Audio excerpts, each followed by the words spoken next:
A mentira que Deus amou o mundo de tal maneira. Eu já tenho um vídeo aqui no canal, e se você quiser acessar, temos aí 700 vídeos aqui já produzidos, e o tema é bem complexo, e isso não arrasta a multidão, ok? Por isso que temos bastante conteúdo, mas não temos tantos inscritos, porque quando mexe com fé, com crença num país cristão, isso remete a inimigos, não amigos. Por isso que 40% dos meus inscritos, 40% assiste o meu conteúdo.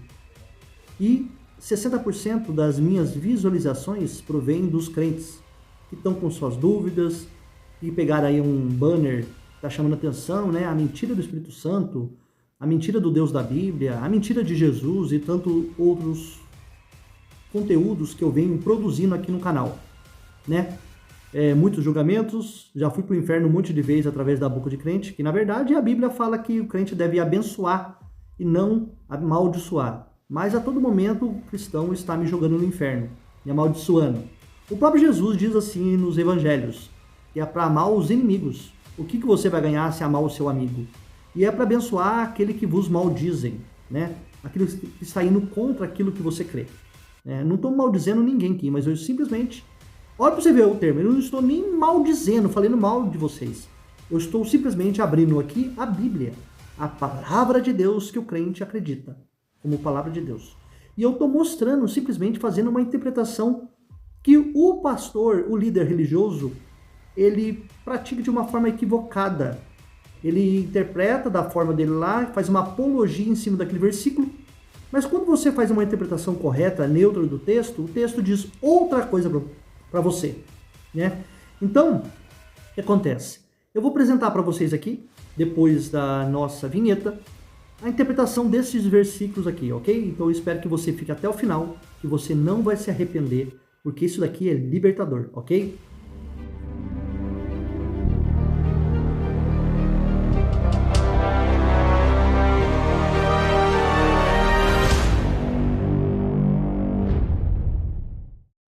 Olá, meus queridos, sejam todos muito bem-vindos ao canal Questione. O meu nome é Luiz Fernando. Meus queridos, antes de começar o vídeo, toda vez eu esqueço. Se eu deixar para o final, ninguém escuta, ninguém vai até o final, encerro o vídeo, porque fica o cabelo em pé, principalmente cristão.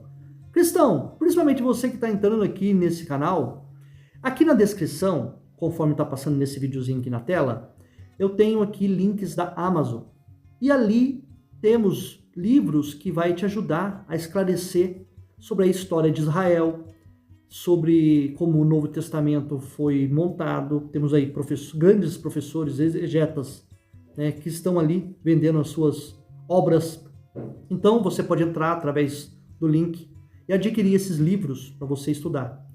Como surgiu o Novo Testamento, o inferno existe, aí do professor Fábio Sabino, tudo mais, antes de tecer a crítica à pessoa dele, porque ele não é crente, não é isso, então você vai ficar lendo só livros apologetas, só livro que condiz com a sua crença. Não, você tem que ler outras obras, para ver o que o especialista neutro está dizendo nesse assunto.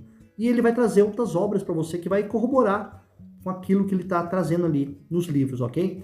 Então, acesse aí o livro, compre, aí automaticamente você vai estar comprando uma obra que vai te ajudar no entendimento, vai ajudar o professor também, que gastou para poder fazer a obra, e também vai ajudar esse que está como revendedor da Amazon, ok? Então vamos para o conteúdo, que é extremamente interessante.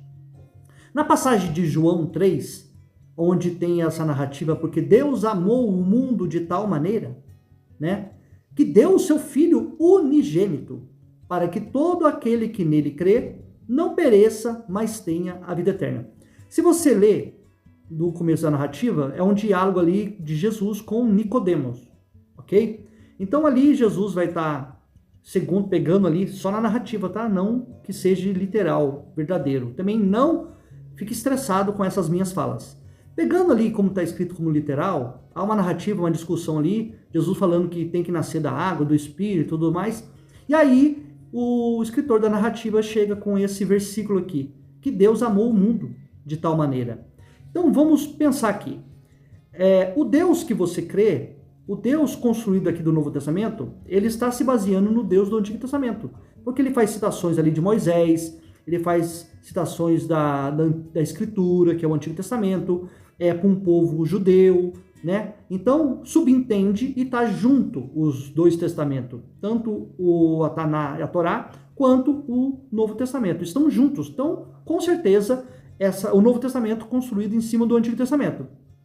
Pensando dessa forma, quando você vai para a literatura anterior, né, a Torá dos judeus, a Taná, quando você vai para a literatura anterior, você não encontra em nenhuma passagem o Deus ali do Antigo Testamento mencionando que tem um filho e que ele vai enviar esse filho. Você não encontra. Você não encontra dizendo que ele morreria para salvar o povo ali. E que para salvar e para ter uma vida eterna, né? Até na citação aqui, para quem defende, e tem muitos ateus que defendem essa tese, que esse céu aqui dizendo que não é o céu celestial, aqui no texto de João 3, ele próprio diz assim, que se não entende das coisas terrestres, quanto mais das celestiais. Então não é desse plano físico a quem o personagem Jesus está citando. É de um plano espiritual, é de um outro local, é de um terceiro, quinto, sétimo céu, né? Subentende assim, que está escrito na narrativa. E aí, João vem com este versículo aqui depois dessa narrativa. Ele vem porque Deus amou o mundo de tal maneira. Se você for todo o Antigo Testamento, Deus não amou o mundo de tal maneira. E se você for no mundo ali, é cosmos. Vai no grego, né? Eu já pesquisei. E ali o mundo ali é cosmos. E Deus, no Antigo Testamento, ele não amou o mundo de tal maneira. Ele amou o mundo de Israel, o povo de Israel, o povo escolhido. No entanto, que quando Deus tira o povo do Egito, ele manda invadir as terras em nome dele e expulsar os povos ali, matar as crianças de peito, as moças que conheceram homens e ficar só com as menininhas virgens. Então, essa é uma das moralidades desse Deus da Bíblia, em que ele não ama o povo inimigo, ele não ama os cananeus, os amorreus, os jebuseus, ele não ama esses povos, ele não ama o mundo, ele ama aquele grupinho ao qual ele separou como povo exclusivo. A menina dos olhos dele é o povo de Israel, não é os gregos, não é a Pérsia, não é os romanos. Esse amou o mundo de tal maneira é somente o mundo de Israel, segundo a narrativa aqui, porque Deus amou o mundo, não é o planeta, ok? Então, o que você vê? Vai na narrativa do Antigo Testamento e encontra para mim aonde Deus tem um filho que ele vai enviar para que ele morra na cruz para salvar o seu povo do pecado, para que todo aquele que nele crê. Aonde que tem no Antigo Testamento Deus citando isso? Vocês vão ter que crer no meu filho para ganhar a vida eterna, para que o mundo não seja condenado, porque Deus enviou o seu filho. Aonde está isso no Antigo Testamento? É a maior invenção da carta de João, porque Deus enviou o seu filho. Aonde está isso no Antigo Testamento? Que Deus enviou o seu filho para o mundo, não para que condenasse o mundo, mas para que o mundo fosse salvo por ele. Aonde está escrito isso no Antigo Testamento? Que Deus enviaria o filho dele. Primeiro que Deus, no Antigo Testamento, não tem filho. Não tem filho. Me mostre aonde que Deus tem um filho que ele vai enviar. Ah, você vai citar Gênesis 3, 26, falando sobre trindade, vai querer fazer citação de desçamos e confundamos, é o Pai, o Filho e o Espírito Santo. Ok, mas aonde está escrito ali que é Jesus, que é Yeshua? Vamos lá para o hebraico, né? Transliterado. Aonde que Deus ali no Antigo Testamento diz que tem um filho e que esse filho viria para morrer pelo pecado da humanidade? Aonde está escrito isso, né? Quem crer nele não será condenado. Ok, só temos um problema aqui. Temos muitos povos que nunca ouviram falar de Jesus. Nunca ouviram falar de Yahvé, do Deus da Bíblia. E eles, por exemplo, vou dar uma citação que eu sempre cito aqui, que é coisa mais simples. Antes do país ser colonizado, o Brasil, haviam povos aqui. E eles nunca ouviram falar de Jesus, nunca ouviram falar de Yahvé. E eles nasciam e morriam. E eles nunca creram.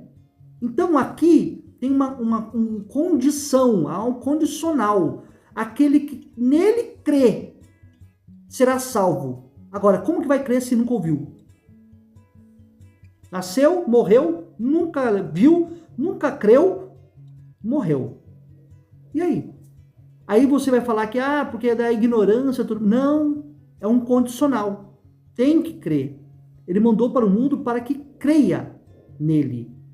Então, para que crer, todos teriam que ouvir falar sobre Jesus, sobre o Evangelho. Mas teve pessoas que nunca ouviram falar de Jesus. E aí? Essa pessoa vai entrar onde? Vai ter, por exemplo, ouviu, creu, foi para o céu. Né? Ouviu, não creu, foi para o inferno. E aquele que não ouviu? Foi para onde? Foi para um lugar neutro?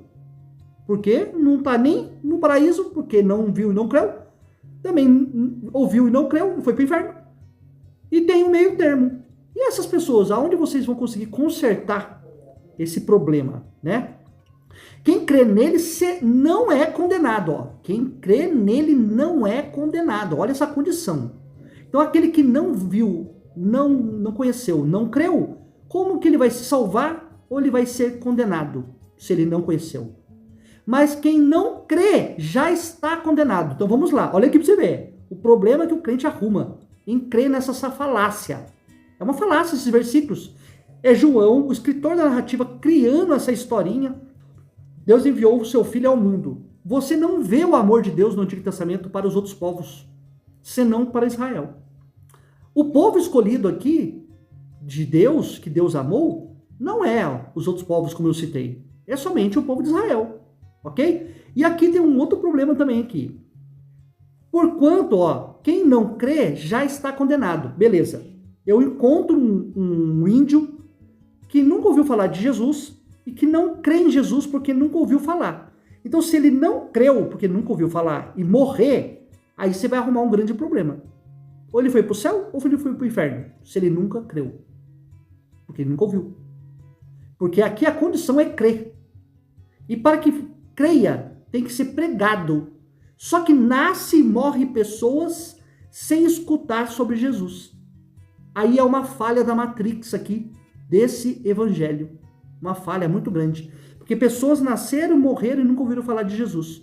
Então não teve a oportunidade de crer ou não crer. É o mais certo não crer, porque não ouviu.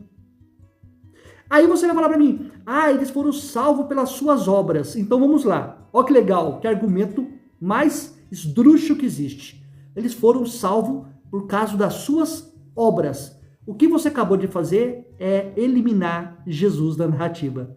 Por quê? Se eles foram salvos pelas suas obras, então não tem importância a pregação de Jesus. É somente não pregar.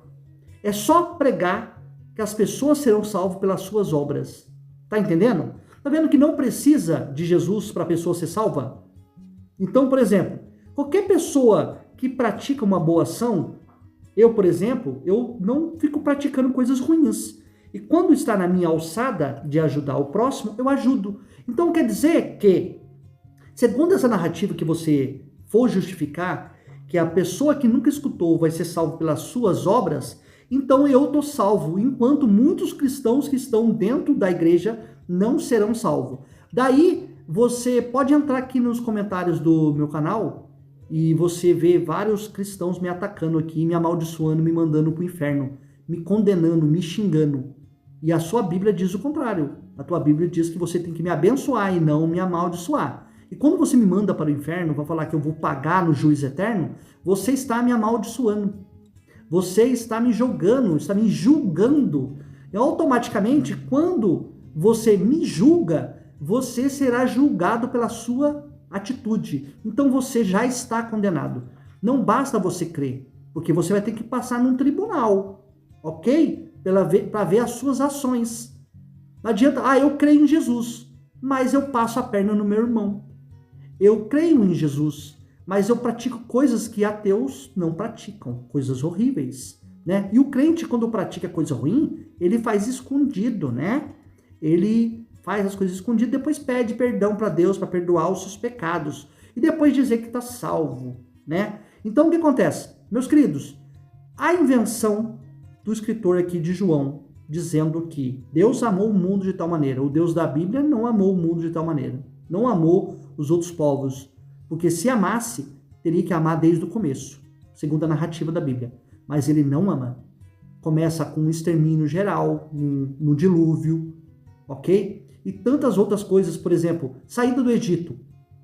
Deus fala que prometeu uma terra para o povo de Israel, só que essa terra já tinha dono, já tinha moradores. E aí Deus manda expulsar esses moradores, manda descer a espada nesses moradores, pouco se lixando com a morte dessas pessoas, dessas crianças, ok? Então daí você vê que não existe amor nenhum. De todas as formas de atrocidades, canibalismo e tantas outras coisas ruins, esse Deus da Bíblia praticou. Ele estabelecendo a escravidão, determinando como que vai ser a vida de um escravo dentro da Torá, né? E tantas outras coisas mais, que a mulher ela será submissa total ao homem, objeto, e ela é propriedade, é um objeto do homem, e não uma companheira, uma ajudadora. Você não vê ali no Antigo Testamento a mulher como uma ajudadora. Ela é segundo plano e ela é objeto do homem ali. Então, para você que é mulher aí, se você for estudar um pouquinho mais o Antigo Testamento, você vai perceber que você não passa de um objeto para o Deus da Bíblia, né? Se tiver alguma mulher aqui de plantão aqui, e aí você diz se você concorda com essa narrativa que você é um objeto do Antigo Testamento. O que você acha disso? Você acha legal você ser um objeto desse Deus da Bíblia? Você ficar sempre em segundo plano? Porque é o que diz aí no Antigo Testamento. Você não passa de um objeto na mão desse Deus da Bíblia e dos homens que ali é retratado, ok? Eu espero que você tenha entendido. É uma invenção. Coloca aqui nos versículos. Prova para mim aonde no Antigo Testamento Deus falou que enviaria o seu filho, que ele morreria para salvar a humanidade dos seus pecados. E toda essa narrativa que eu trouxe aqui, que é bastante conteúdo, aonde está isso no Antigo Testamento? Isso que João criou, que Deus amou o mundo de tal maneira que mandaria um filho e que esse filho morreria numa cruz para salvar eles dos seus pecados. Aonde está escrito isso? Não existe. O que existe é a invenção de autores, de vários autores que escreveram essas narrativas e que lá no terceiro, quarto século foi estabelecido com essas cartas e descartado outro e demonizado, chamado de apócrifos, porque as outras cartas circulavam junto com estas cartas, mas o império escolheu a dedo aquela que ela queria estabelecer como religião do império, ok? Eu espero que você tenha gostado desse vídeo. Você que não é inscrito, se inscreva no canal, deixe seu like, compartilhe e até o próximo vídeo. Então para de barulho agora, por favor. Rapidinho esse vídeo aqui, só uns 400 horas. Olá, meus queridos, sejam todos muito bem-vindos ao canal Questione. O meu nome é Luiz Fernando.